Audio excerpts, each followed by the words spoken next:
世界盃打到呢個地步，已經唔係一場波咁簡單，佢係一個傳奇親手寫俾全世界睇嘅劇本。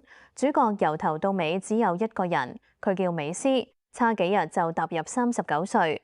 照計呢個年紀嘅球員，大部分都已經喺度做球評、做大使，坐喺貴賓席嘆冷氣。但係美斯偏偏揀咗喺呢個年紀，2場分組賽射入5球。一個人將成部世界盃歷史改寫到面目全非。講句公道話，呢種場面，足球史上真係冇第二個。我做咗咁多年影視同體育評論，見過太多神話，其實係媒體吹出嚟嘅泡沫，吹得幾大，爆得幾快。但係美斯呢單嘢唔係吹出嚟，係佢親腳踢出嚟，用入球一個一個砌翻出嚟㗎。所以今集我哋唔講虛㗎，淨係攤開事實同數字，再同大家拆解3件事。第一，佢呢2場波到底做咗啲乜？第二，點解成個阿根廷由街頭嘅阿伯到球場入面嘅後生仔，今次會咁齊心，死忠咁撐佢？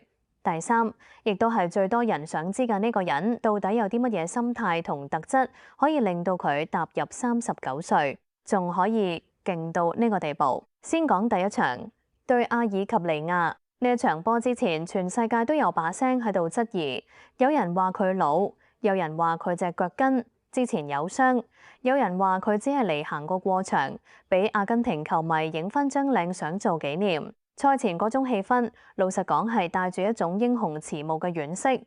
結果美斯上到場30分鐘都未夠，已經將呢啲質疑聲全部踩到落地底。佢入一球，跟住再入一球，再入多一球，一場波食足一個帽子戲法。阿根廷3-0，呢個帽子戲法嘅份量唔係淨係3球咁簡單。第一，呢個係佢職業生涯第61個帽子戲法，亦都係佢喺世界盃舞台上嘅頭一個帽子戲法，等足20年先等到。第二，更加得人驚嘅係時間點，佢呢場波啱啱好就係佢世界盃處子戰20週年正日。20年前嘅同一日，後生嘅美斯第一次踢世界盃就已經有入球。20年後嘅同一日，佢用一個帽子戲法去致敬返當年嘅自己。呢種劇本編劇都唔敢咁寫出嚟，人哋仲會嫌假。第三，憑住呢3球，佢即場追平咗德國名宿高路斯保持嘅世界盃歷史總入球紀錄16球。當佢入第1球之後，鏡頭影到佢攞起件成身汗嘅球衣去抹眼淚。要知道美斯平時喺場上係出晒名嘅冷靜，喜怒幾乎都唔形於色。但係嗰一刻佢喊咗，一個拎齊晒所有獎、攞過8個金球獎、贏過世界盃嘅人，仲會為入一球喊到咁。呢個畫面先至係成個故事最動人嘅地方。佢唔係麻木咗，佢係依然好緊張、好住緊、好想贏。呢份心39歲都未冷過。跟住落嚟第2場對奧地利，呢場波先至真正叫做神級劇本。頭10分鐘，美斯有個12碼，全場屏住氣等住佢一球破紀錄。結果佢射歪咗，個波擦過右邊柱出咗底線。換着係普通球員，呢個係心理上嘅一個大窿，分分鐘成場波就咁散咗。賽前已經有人即刻講風涼話，話佢始終都係老咗，頂唔順壓力。但係美斯點樣回應，先至顯出佢同其他人嘅分別。去到大約38分鐘，阿根廷一個埋門配合，個波直接餵到佢隻左腳前面，佢一錘窩釘穿龍門，1-0。呢一球佢就正式超越高路斯，成為男子世界盃歷史上入球最多嘅球員。仲未夠，補時最後嗰幾秒，阿根廷打反擊，佢餵俾艾華利斯，對方射門俾人擋出，個波彈翻出嚟。美斯一個箭步殺入禁區，穿過幾個後衛嘅腳罅，將個波低低地推入網，2-0鎖定勝局。呢一場波完，美斯嘅世界盃總入球去到18球，比高路斯多2球，獨佔鰲頭。重點係呢18球已經唔係淨係男子組嘅紀錄，佢仲一齊超越埋女子世界盃嘅歷史第一射手馬達。等於話男女子加埋計，世界盃歷史入球最多嘅人而家就係美斯。多人成日嗌口號，嗌史上最佳。而家呢個 GOAT 唔再係一個感覺、一個情懷，而係白紙黑字寫咗入紀錄簿嘅事實。仲有幾個數字，我覺得有必要逐個攤開。第一，5球。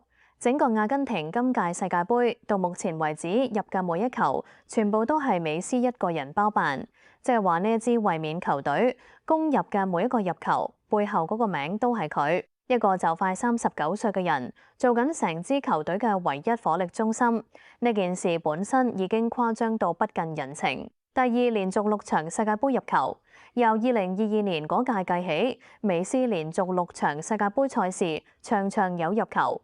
歷史上做到呢件事嘅人得3個，一個係1958年嘅法國名宿方廷，一個係1970年嘅巴西名宿查仙奴，第3個就係美斯。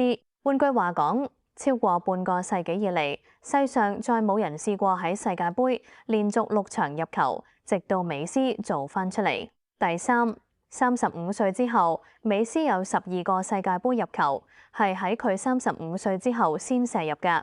日本球員到咗35歲，狀態係斷崖式咁跌，能夠留喺一線陣容已經偷笑。但係美斯35歲之後嘅世界盃產量多過好多球星，成個生涯加埋，呢個唔係叫做老而彌堅，呢個叫做開緊外掛。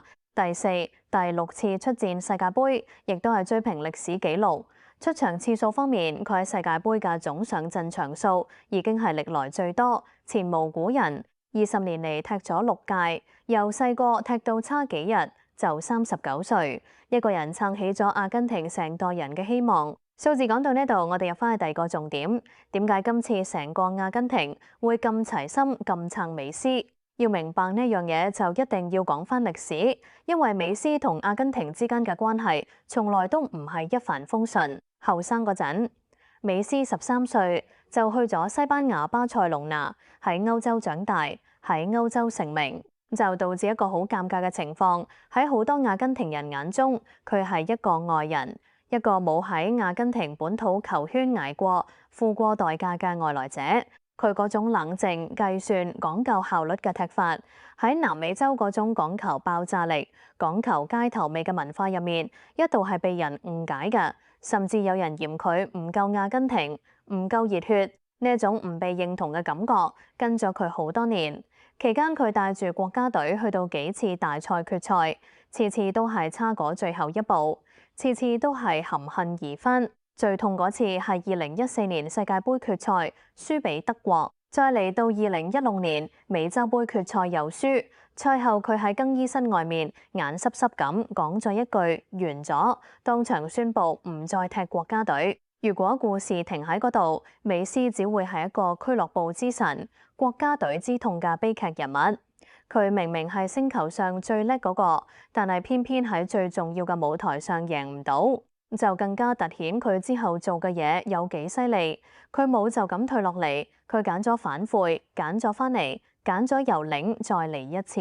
喺教練史卡羅尼嘅帶領之下，2021年佢終於攞到美洲盃，捅穿咗嗰個跟咗佢成個生涯嘅國家隊魔咒。跟住落嚟，2022年佢親手將大力神杯舉翻起，圓翻成個阿根廷等咗36年嘅夢，由愛人變成神，由贏唔到變成贏齊晒。呢條路美斯行咗成20年，所以今時今日成個阿根廷撐佢，唔係因為佢識得交波咁簡單，係因為佢哋親眼見證住一個人喺最深嘅低谷度都冇放棄過，最後將所有質疑佢嘅人嘅嘴都塞翻實。對阿根廷人嚟講，撐美斯等於撐翻佢哋自己捱過嘅嗰啲苦日子。佢嘅每一個入球都係喺度提醒緊全國人民，堅持落去係會有回報㗎。仲有一個好少人提，但係今次特別令人觸動嘅細節。今屆世界盃期間，美斯院喺阿根廷嘅老父親身體抱恙，一個就快39歲、家庭觀念極重嘅人，要喺人生最後一次世界盃同至親牽掛之間，繼續挺直腰板上陣，仲要場場入球。佢入球之後嗰啲眼淚，背後盛載住嘅嘢，遠遠多過一場波嘅勝負。成支阿根廷隊都知道呢件事，所以佢哋今次圍住美斯踢，已經唔係為咗戰術，係為咗一個人，為咗一份情。呢一種凝聚力係用幾多錢都買唔到㗎。講到呢度就帶出最後，亦都係最核心嘅一個問題：呢個人到底有啲乜嘢特質，可以令佢39歲都仲咁勁？我歸納咗幾點，每一點都值得而家做緊嘢、捱緊夜，覺得自己已經唔得嘅你記低佢。第一係心態上嘅降，對奧地利嗰場，佢頭10分鐘射失12碼，呢個係天大嘅打擊，全世界都望住佢，等住佢崩潰，但係佢冇。佢將個失誤即時掃入垃圾桶，繼續跑，繼續拉開空間，繼續攞位，最後同一場波入返2球，仲要破埋紀錄。呢個就係頂級運動員同普通人最大嘅分別。普通人會俾一個失誤纏住成日，頂級嘅人將失誤當成係一個成功嘅墊腳石，失敗對佢嚟講唔係終點，係資料。第二係佢踢法嘅進化，後生嗰陣嘅美斯係靠速度同盤扭過人，一個人由中場扭到入禁區，但係人始終會老，速度始終會走。換作係其他球星，速度一冇，價值就跟住歸零。美斯叻就叻在佢冇死攬住舊嗰套，佢將自己由一個扭過人嘅前鋒改造成一個用個腦踢波嘅大師。而家佢靠嘅係閱讀比賽嘅能力，係攞位，係嗰一下決定生死嘅傳送。佢用智慧補翻體能流失嘅嗰 part。呢個道理放喺任何一個行業都啱用。你嘅本錢會隨住年紀變，但係只要你肯進化，你嘅價值唔單止唔會跌，仲可以升。第三係自律到變態嘅程度，佢39歲嘅身體仲頂得順。世界盃嘅強度唔係靠天分，係靠日復一日嘅管理、飲食、睡眠、訓練、復原，每一樣佢都做到足。世界盃之前佢隻腳跟有少少傷，佢冇搏命冇逞強，反而係按部就班咁調翻到最佳狀態先上陣。天分決定你嘅上限，自律決定你可以喺呢個上限度企幾耐。美斯就係用20年嘅自律，將自己嘅巔峰期硬生生咁拉長咗。第四係佢嗰份始終如一嘅謙卑同初心。佢攞咗8個金球獎，贏齊晒所有錦標，名利雙收。照計係冇嘢需要再證明，但係佢入1球都仲會喊，贏一場波都仲會緊張到瞓唔着。佢從來冇將自己當成神，佢由始至終都當自己係一個中意踢波、想為國家爭光嘅後生仔。呢份初心先至係佢踢咗20年都唔厭、唔攰、唔肯停低嘅真正燃料。最後講返今屆世界盃，美斯親口講過呢一屆係佢喺國家隊舞台上嘅最後一舞，意思即係話我哋而家睇緊嘅係一個傳奇喺人生謝幕之前最後一次全力綻放。阿根廷已經提早鎖定咗出線資格，下一場對約旦，美斯仲有得繼續入，仲有得繼續將個紀錄推到一個後人幾乎冇可能追到嘅高度。我做評論咁多年，最唔中意亂咁封人做球王、做史上最佳，因為呢啲詞通常都係用嚟氹流量。但係今次我願意收翻呢句説話。當一個人喺差幾日39歲嘅時候，2場波入5球，將男女子世界盃歷史第一射手呢個位攞晒落自己身上，仲要係背住傷患、背住家裏面嘅牽掛去做到，呢個已經唔係叻唔叻嘅層次，呢個係一個時代嘅句號。美斯嘅故事講俾我哋聽嘅嘢其實好簡單，天分只係入場券，真正決定你去到幾遠嘅係你跌低咗有冇企翻起身，係你老咗肯唔肯進化，係你成功咗之後仲記唔記得自己最初點解開始。